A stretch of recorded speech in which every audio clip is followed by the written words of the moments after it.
ভাবছেন কিভাবে শাশুড়ির মন জয় করবেন? তাহলে আজকের এই রেসিপি আপনার জন্য।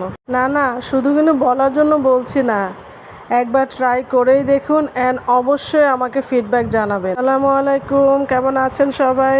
আশা করি অনেক অনেক বেশি ভালো আছেন।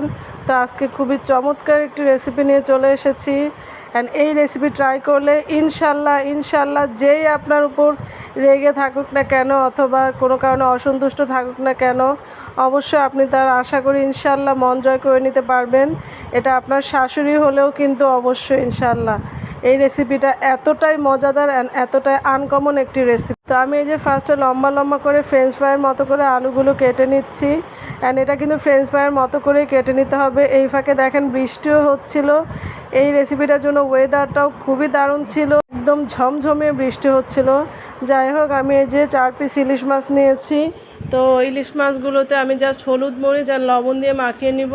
ইলিশ মাছে তো আপনারা জানেন এর চেয়ে বেশি কিছু দেওয়ার কোনো প্রয়োজন নেই। আর এদিকে আমি যে আলুগুলো ফ্রেঞ্চ ফ্রাইয়ের মতো করে কেটে নিয়েছি সেগুলোতেও আমি জাস্ট হলুদ মরিচ আর লবণ দিয়ে মাখিয়ে নিচ্ছি।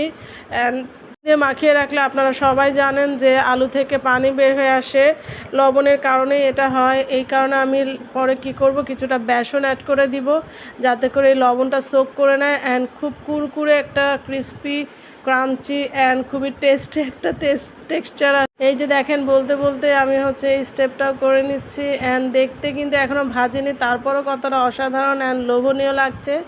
আর আপনি যখন তেলে দিবেন, তেল অ্যান্ড কড়াইটা ভালো করে কিন্তু গরম করে নেবেন অ্যান্ড একটা একটা করে ছাড়বেন যাতে করে একটার সাথে যেন মিলে না যায়। তো যখন কিছুটা ফ্রাই হয়ে যাবে, কিছুটা জাস্ট হাফ মিনিট গেলেই হবে, তবে কিছুটা হিট বাড়িয়ে দিবেন, হিটটা কমিয়ে ভাজতে যাবে না, তাহলে আবার লবণ বের হয়ে আসবে, লবণ পানি বের হয়ে আসবে, যেটা ভাজতে প্রবলেম হবে, একটার সাথে লেগে যাবে।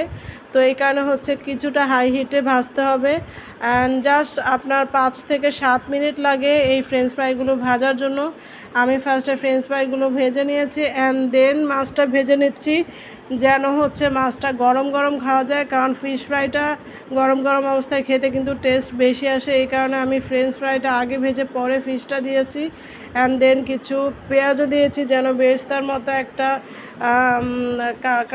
খুব সুন্দর একটা টেস্ট আসে, তাতে করে মাছের সাথে কিন্তু বেরেস্তার টেস্টটাও বেশ ভালো লাগবে। সাথে তো কুরকুরে ফ্রেঞ্চ ফ্রাই তো আছে। এই যে দেখেন রেডি হয়ে গেছে আমার দারুণ মজাদার টেস্টি সেই রেসিপিটি, যে রেসিপি খেলে আপনার শাশুড়ি আপনার প্রতি একদম খুশি হয়ে যাবে অ্যান্ড হয়তো বা আপনাকে খুব বড় ধরনের একটা গিফটও কিন্তু দিয়ে দিতে পারে। গিফটটা পেলে কিন্তু আমার সাথে অবশ্যই শেয়ার করবেন। যাক, ভালো থাকবেন সবাই, অনেক অনেক দোয়া সবার জন্য, আমাদের জন্য দোয়া করবেন। আল্লাহ হাফেজ।